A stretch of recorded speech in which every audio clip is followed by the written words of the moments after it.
Hello, insiders. News flash time. First one. Hello, insiders. News flash. First item is we are launching a new feature on Studio Dashboard. It's called the Important Notifications card. It'll be on the Studio Dashboard, very prominent. And whenever something really important changes on your channel, like let's say you have a new copyright claim or you have issues with account monetization, this card will show the details. And so that'll make it easier for you to be informed when anything like requires your immediate attention. We're going to start rolling that out slowly, see what the feedback is, but keep an eye out. Should be coming to you soon. Okay, next. We are also about 75% of the way to rolling out what we call comment badges to all creators. So when you're in YouTube Studio, in the comment section, you'll see badges that help you quickly recognize who's a top commenter for your channel, who's publicly subscribed.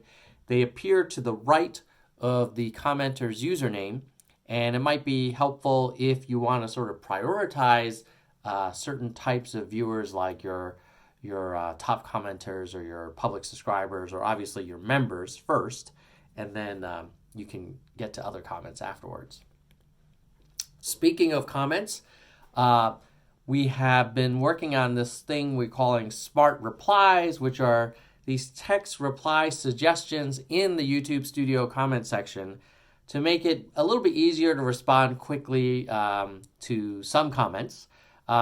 These suggestions can be easily edited before you post it, so you can use it as like a starting point and then kind of tweak it a little bit, just kind of like Smart Replies in Gmail.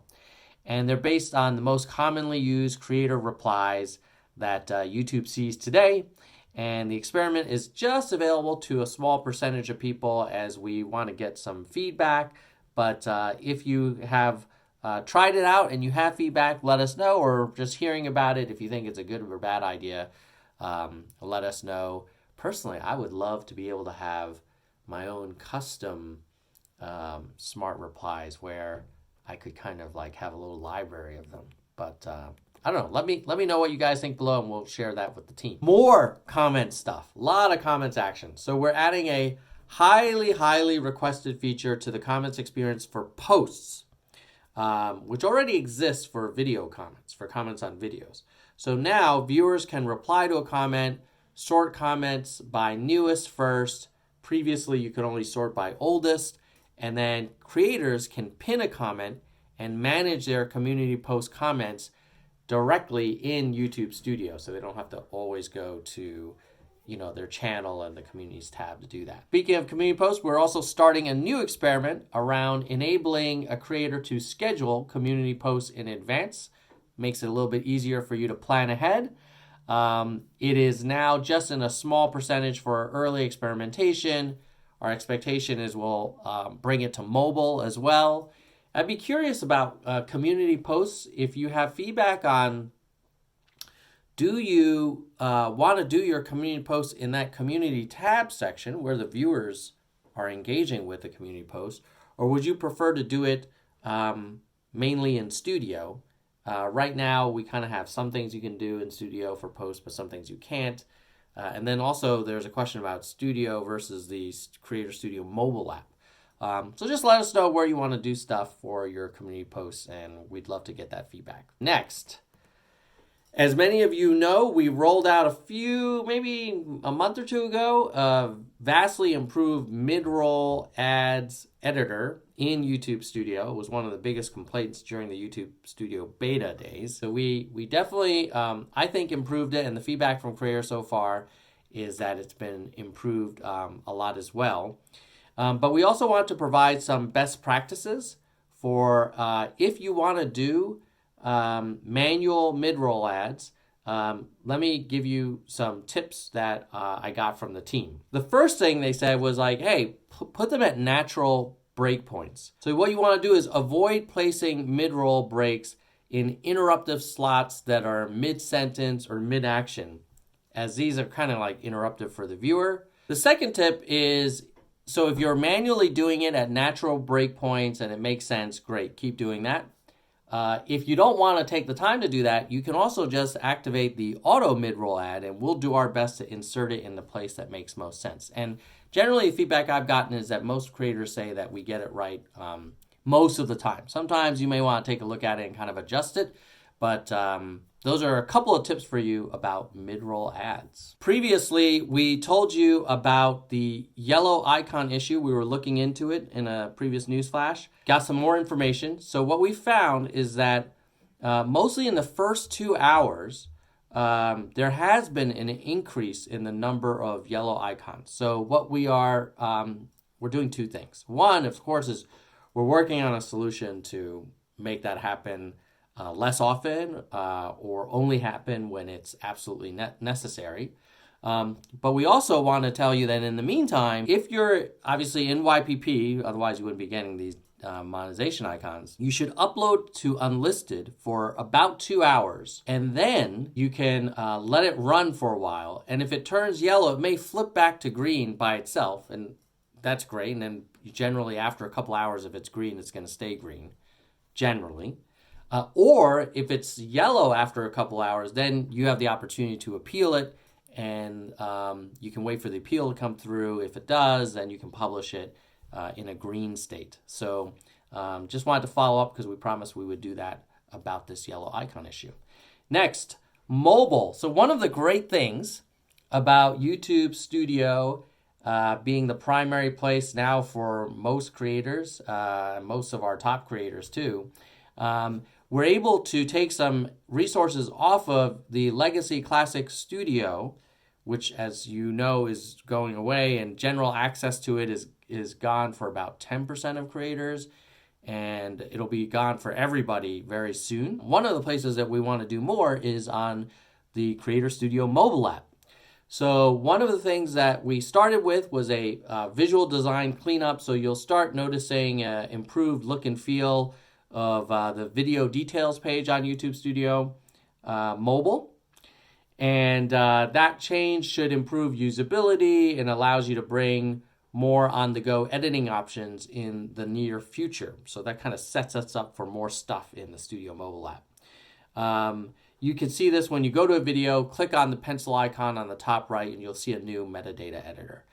We're slowly rolling this out over the next few weeks. Let us know what you think. Another mobile thing we've done is we've added data from YouTube Analytics around your click-through rate and impressions. So if you go to the Discovery tab on your channel or Video Analytics in the Studio Mobile, you'll be able to see that new data, and we've been hearing great feedback about that. So thank you for letting us know that's been useful. The one thing I will note is that data is not updating in real time like desktop. It is 1 day delayed. So you still have to go to desktop if you want the closer to real-time data. And we'll be working on that on mobile as well, but it will take more time. Okay, next. Oh, speaking of another exclusive YouTube Studio feature, merch. So one of the new things we're doing for the merch program, if a video has links to merch in the description of that video, we will make it easier for viewers to browse the merch without interrupting the watching experience of the video. So they'll be able to kind of like see a little more information about that merch, see the price, see some pictures while the video is still playing. So we won't just take them away immediately. So let us know if you have any feedback on that. That's going to be rolling out very soon, or may already be out by the time you're hearing this. Next, on Feb 14th, Valentine's Day. I think that's Valentine's Day. On Feb 14th, Susan posted her first half 2020 letter to creators this year as YouTube celebrates its 15th birthday. Wow.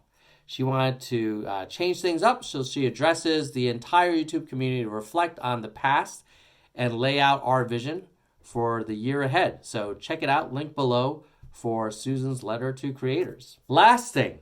We are expanding video previews, which were already available on desktop and search on mobile. So now when a user scrolls in mobile search, they'll see a 3-second preview of the video, similar to the experience if you hover over a video thumbnail on desktop.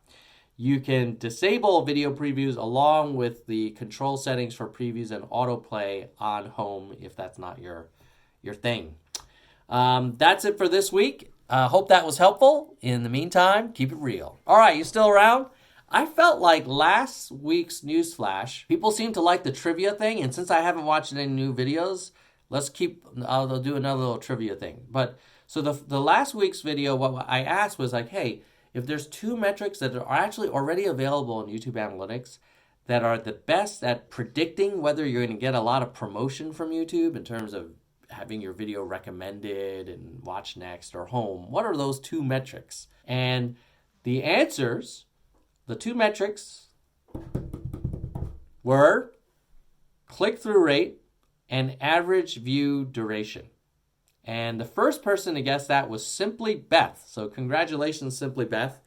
If you have a video, all else equal, if you have a video that has very high CTR and high view duration, average view duration, generally that will produce more watch time and what we consider a better viewer experience than a video that has a low CTR and low video duration. One other nuance is you got to have both. If you just have high CTR and low view duration, that's kind of moving into clickbait territory. Or if you have very low CTR, low click-through rate, but very high video duration, that's better than the previous case, but still not as good as both being high, because then it may take us a lot of impressions to get that video seen and viewed.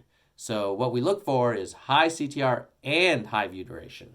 So here's this week's trivia question. If you have a video with high click-through rate and high view duration, it still may not get as much recommended traffic as another video that has like medium click-through rate and medium view duration. So I'll be more specific. Let's say video A has like, I don't know, 8% CTR and 8 minutes view duration. And video B has like 4 minutes CTR and 4 minutes view duration. In what cases would video B actually get more views and get more recommended views than video A? So if you think you know the answer to that question, put it in the comments below. The first person to get it, I will give them a shout out in the next news flash. And I'll give you a hint. The answer is not something that's currently available in YouTube Analytics. So I don't need an actual formal metric. I just want to know, like, what situations would a video with lower CTR and lower view duration actually get more views, which is kind of counter to the rule of thumb I just shared with you. And that Simply Beth seems to know already. All right, guys, keep it real. Hope that was helpful. See you next time.